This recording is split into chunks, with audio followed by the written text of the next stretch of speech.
महान सहनाई वादक बिस्मिल्लाह खान को भी मैं प्रणाम करता हूं। विद्वान बिहार पर आए हम लोग, जिन्होंने आजाद भारत में सामाजिक न्याय की कल्पना को जमीन पर उतारा,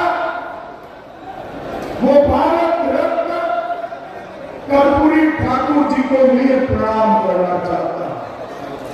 हमारे भाजपा के महान नेता कैलाशपति मिश्र जी, लालमुनि चौबे जी, मुनीलाल जी, जदयू के वशिष्ठ नारायण सिंह, ये सभी वरिष्ठ नेताओं को प्रणाम कर मैं बात की शुरुआत करना बक्सर वालों, दीपावली हो गई, परसों से छठ शुरू होगी। बक्सर वालों को छठ मैया के महापर्व की बहुत बहुत अग्रिम शुभकामनाएं। और मैं तो छठ मैया से यही आशीर्वाद लेना चाहता हूं कि छठ मैया बिहार के लोगों पर आपका आशीर्वाद रखना, फिर से यहां जंगल राज न आ जाए, ऐसे आशीर्वाद। मगर छठ मैया जानती है कि बिहार की जनता कभी भी जंगल राज को वापिस नहीं लाएगी। मुझे बताओ भाई बक्सर वाला, जंगल राज वापिस चाहिए क्या? अरे जोर से बोलो, चाहिए क्या? मैं अभी सीवान से आया हूं। लालू जी ने सीवान में शाहरुद्दीन के बेटे ओसामा को टिकट दिया। लालू जी, क्या बिहार की जनता को आप डराना चाहते हो? क्या मतलब है शाहरुद्दीन के बेटे को टिकट देने का? जिस शाहरुद्दीन ने 75 जघन्य हत्याओं में लहूलुहान किया सीवान की भूमि पर, वो शाहरुद्दीन को टिकट देकर डराना चाहते हैं।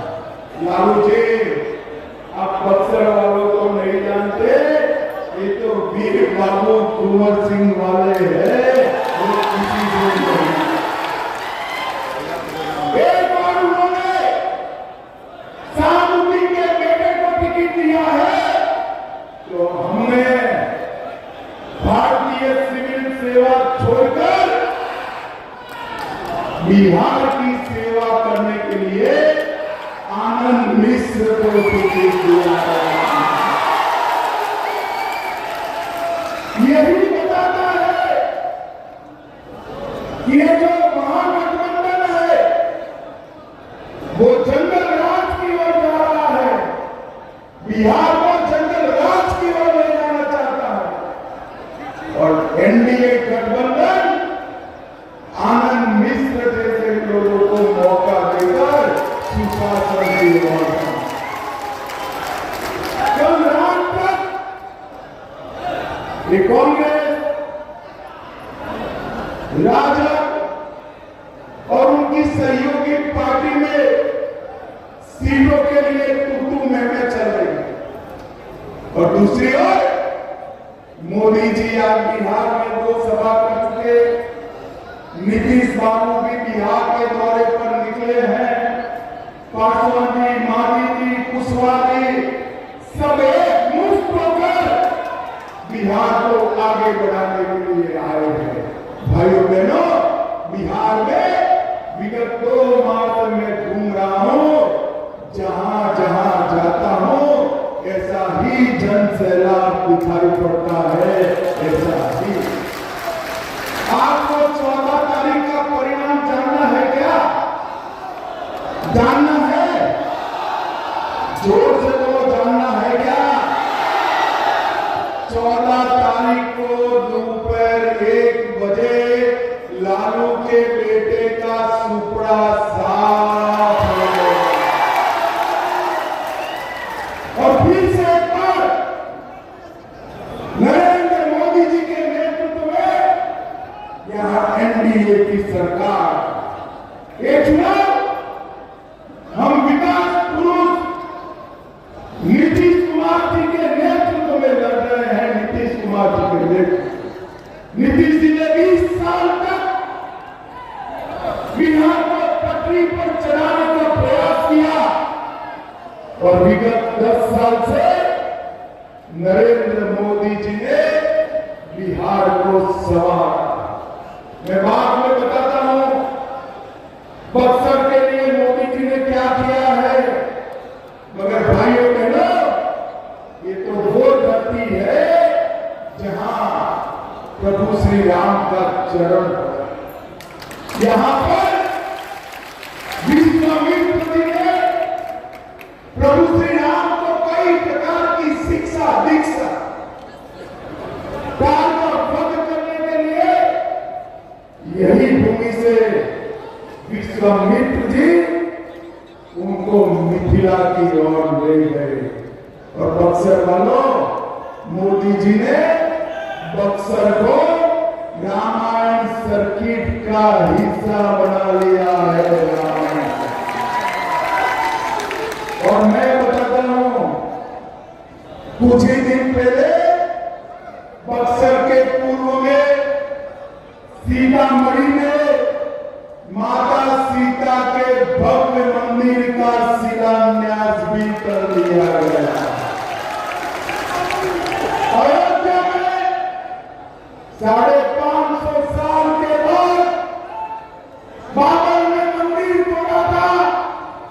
उसके बाद 2019 में मोदी जी ने शिलान्यास किया और मोदी जी ने प्राण प्रतिष्ठा कर जय श्री राम। मुझे बताओ बक्सर वालों, अयोध्या में राम मंदिर बनना चाहिए था या नहीं बनना चाहिए था? अरे जोर से बोलो, बनना चाहिए था या नहीं बनना चाहिए? सीतामढ़ी में मां सीता का मंदिर बनना चाहिए या नहीं बनना चाहिए? ये लालू एंड कंपनी, ये राहुल एंड कंपनी इसका विरोध कर रही है, विरोध कर रही है।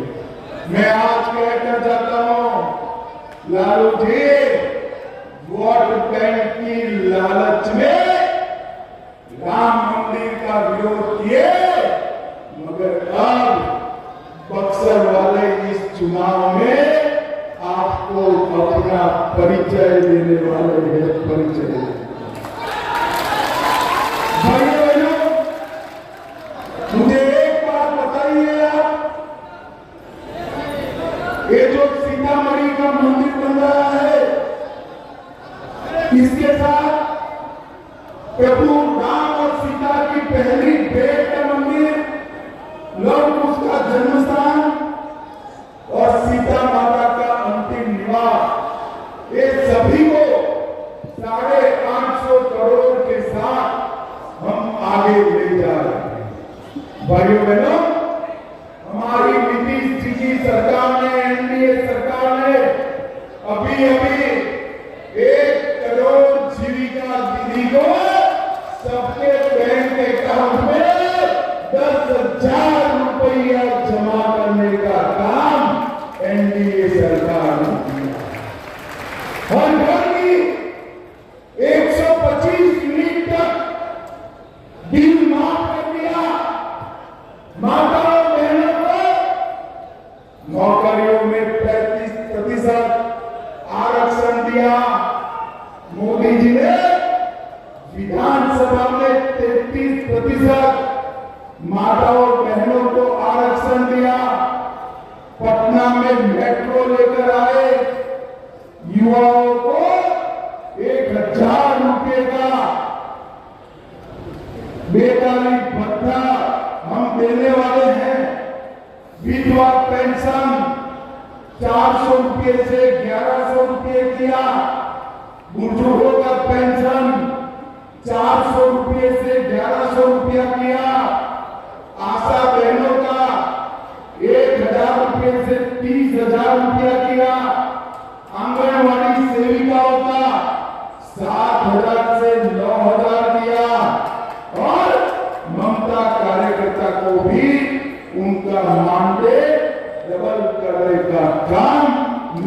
कुमार की सरकार ने की। लालू जी, आपने लूट, अपहरण, फिरौती, जघन्य नरसंहार, इसके सिवा कुछ किया है तो बताओ। और भाइयों बहनों, नरेंद्र मोदी जी ने अपने बिहार को नक्सलवाद से मुक्त करने का काम नरेंद्र मोदी जी। भाइयों बहनों, बताओ मुझे, एक कश्मीर तो है, हमारा है या नहीं है? अरे जोर से बोलो, है या नहीं है? धारा 370 कश्मीर को भारत से अलग कर दी थी। मोदी जी ने धारा 370 को समाप्त कर कश्मीर को हमेशा के लिए भारत का कर दिया। और मित्रों, आतंकवाद को नरेंद्र मोदी जी ने मुंहतोड़ जवाब दिया। पहलगाम में इन्होंने हमला किया। ये लालू सोनिया की सरकार आतंकवादियों को बिरयानी खिला देगी। नरेंद्र मोदी सरकार ने ऑपरेशन सिंदूर कर पाकिस्तान के घर में घुसकर आतंकवादियों का सफाया करने का काम। और भाइयों बहनों, हमने बहुत सारे काम बक्सर क्षेत्र के किसानों के लिए धान की खरीदी में 13-14 में 1310 रुपया एमएसपी तक था, अब 2370 कर दिया। ट्रैक्टर के दामों में 50% की कमी हुई और ये पूरे क्षेत्र के शाहबाद बक्सर क्षेत्र के नहरों के उन्नयन के लिए 5000 करोड़ रुपया नरेंद्र मोदी जी ने दिया है। 5000 कदम 1 जलाशय की स्वीकृति मिली, 70,000 वर्ग किलोमीटर में इसका फायदा मिला। और बक्सर में ढेर सारे विकास के काम 1728 करोड़ में आरा बक्सर 4 लेन रोड, 1060 करोड़ से बक्सर चौसा 4 लेन रोड, बक्सर भड़ोली के बीच गंगापुर, बक्सर चौसा और डुमराव रेलवे स्टेशन नए बन रहे हैं। 550 करोड़ से डुमराव में मेडिकल कॉलेज, वीर कुंवर सिंह कृषि महाविद्यालय और उस्ताद बिस्मिल्लाह खान के नाम से संगीत विद्यालय है।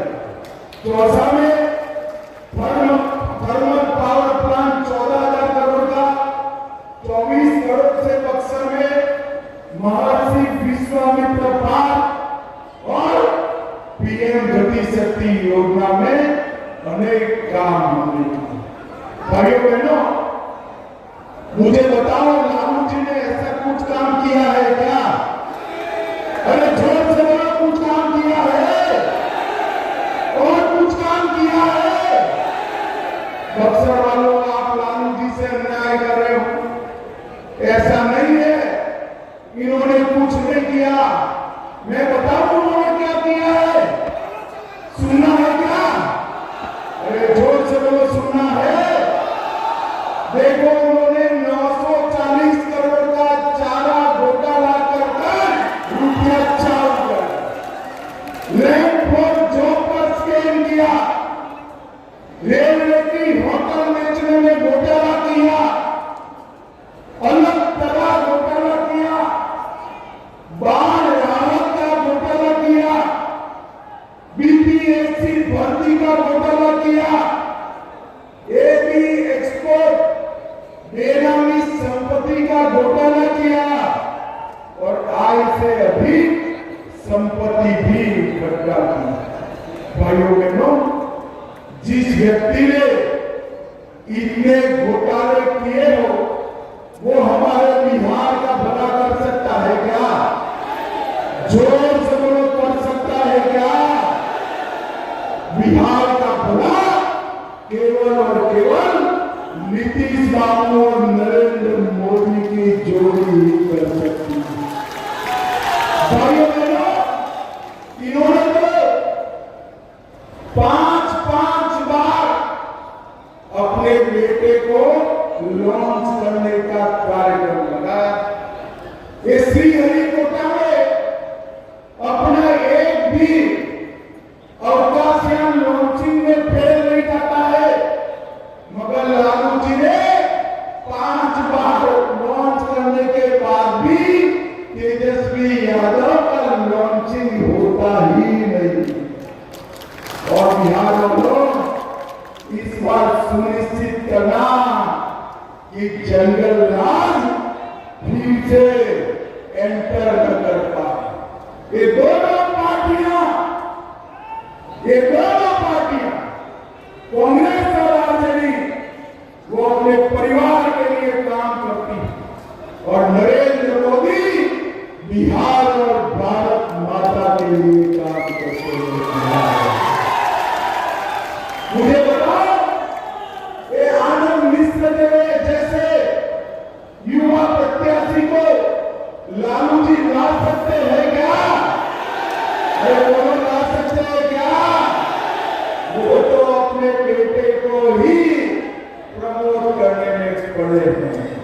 युवा बिहारियों का भविष्य भारतीय जनता पार्टी के साथ, जदयू के साथ, पासवान जी, मांझी जी और कुशवाहा जी के साथ। और बक्सर वालों, इस बार बक्सर की सभी सीटों पर लोजपा, जदयू और भाजपा इसके प्रत्याशियों को जिताना है, इसके प्रत्याशियों को जिताना है।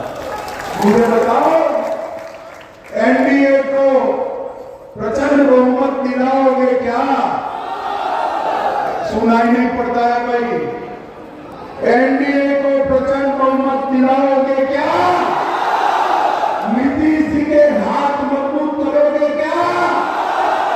मोदी जी के हाथ मजबूत करोगे क्या?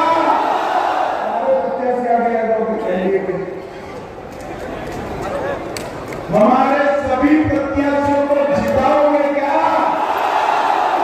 तो बक्सर वालों दोनों हाथ उठाओ, जरा उठाइए दोनों हाथ। विजय के संकल्प का मुट्ठी पीछे और प्रचंड बहुमत से भाजपा को जिताने का, एनडीए को जिताने का संकल्प लेकर बोलिए जय श्री राम, जय श्री राम, जय जय श्री राम। और बक्सर वालों, लालू एंड कंपनी से डरना मत। बक्सर वालों का लालू जी की पार्टी बाल बांका नहीं कर सकती। बाल आप सभी को छठ मैया की पूजा का बहुत बहुत अग्रिम शुभकामनाएं। वंदे मातरम। बक्सर की इस सभा में बक्सर से भाजपा के उम्मीदवार आनंद मिश्रा, राजपुर से जदयू के उम्मीदवार संतोष निराला, ब्रह्मपुर के लोजपा के उम्मीदवार हुलास पांडे, जदयू डुमरांव के उम्मीदवार राहुल सिंह तथा आरा के शाहपुर के उम्मीदवार विश्वेश्वर ओझा के पुत्र भी उपस्थित रहे। धन्यवाद।